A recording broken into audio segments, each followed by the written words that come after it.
नहमदुहु व नसल्ली अला रसूलिहिल करीम अल्हम्दुलिल्लाहि रब्बिल आलमीन वस्सलातु वस्सलामु अला सय्यिदिल अंबिया'i वल मुरसालिन व अला आलिहि व আসহাবিহি আজমাইন।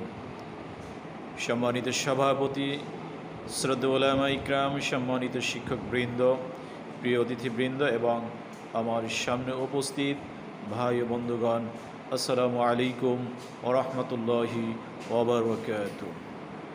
আজ আমরা অত্যন্ত আনন্দ ও শ্রদ্ধার সঙ্গে সমবেত হয়েছি বিশ্বনবী রাহমাতুল্লিল আলামিন হযরত মুহাম্মদ সাল্লাল্লাহু আলাইহি ওয়াসাল্লামের পবিত্র জীবন, আদর্শ ও মহান চরিত্র সম্পর্কে আলোচনা করার জন্য। নবীজি সাল্লাল্লাহু আলাইহি ওয়াসাল্লামের আগমন আল্লাহ তাআলা পবিত্র কোরআনে ইরশাদ করেছেন, ওয়ামা আরসালনাকা ইল্লা রাহমাতাল লিল আলামিন, আমি আপনাকে সমগ্র বিশ্বজগতের জন্যে রহমত স্বরূপেই প্রেরণ করেছি।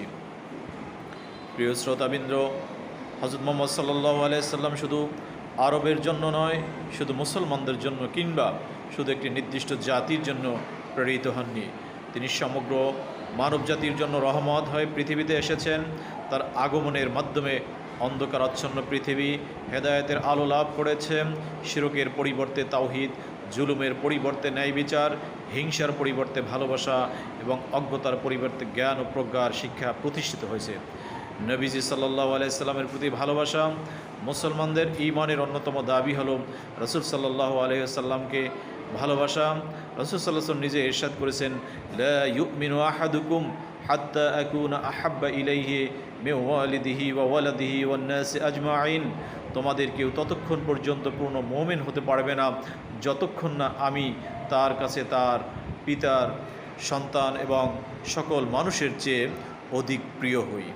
তাই নবীজি সাল্লাল্লাহু আলাইহি সাল্লামের প্রতি ভালোবাসা শুধু মুখের কথা নয়, প্রকৃত ভালোবাসা হলো তার সুন্নাহকে অনুসরণ করা, তার আদর্শকে নিজের জীবনে বাস্তবায়ন করা এবং তার দেখানো পথে চলা। নবীজি সাল্লাল্লাহু আলাইহি সাল্লামের মহান চরিত্র সম্পর্কে আল্লাহ তাআলা বলেন, ওয়া ইন্নাকা লাআলা খুলুকিন আযীম, নিশ্চয়ই আপনি মহান চরিত্রের অধিকারী।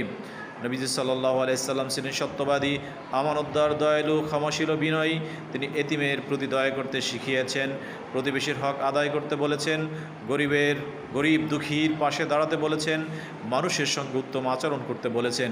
তিনি শুধু মসজিদে ইবাদতের শিক্ষা দেননি, বরং ব্যবসায় সততা, পরিবারে ভালোবাসা, সমাজে ন্যায় বিচার এবং মানুষের সঙ্গে সুন্দর আচরণের শিক্ষা দিয়েছেন।